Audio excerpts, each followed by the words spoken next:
আপনার জীবনের শ্রেষ্ঠতম রাত্রি, আপনার জীবনের সকল ভুল ভ্রান্তি মুছে ফেলার রাত্রি আপনারই দ্বার প্রান্তে।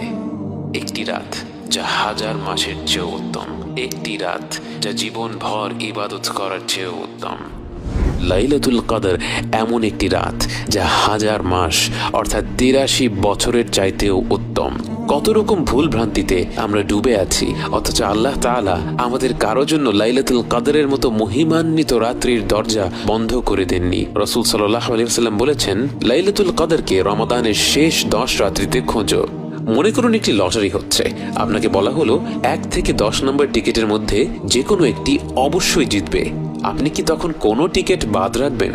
টিকিটের দাম যতই হোক না কেন, লটারি জেতার পুরস্কার তার থেকে লক্ষ গুণে বেশি। তাই এই বিরাট পুরস্কারের কথা চিন্তা করে আপনি 10টি টিকিটই কিন্তু কিনে ফেলবেন। অতএব আমাদের উচিত শেষ 10 রাত্রির প্রতিটি রাতে আমাদের শতভাগ প্রচেষ্টাটা করা। তার পাশাপাশি হয়তো যেই রাত্রিগুলির কথা বিশেষভাবে এসেছে, যেমন 27-এর রাত এবং বেজোড় রাতগুলো, সেই রাত্রিগুলিতে আমরা বাড়তি কিছু আমল করতে পারি। কিন্তু অবশ্যই অন্যান্য রাত্রিগুলিতে, বিশেষ করে 27-এর পরের রাত্রিগুলিতে যখন খতম তারাবি শেষ হয়ে যায়, তখন যেন আমরা আমাদের ইবাদত কোনোভাবেই কমিয়ে না দেই।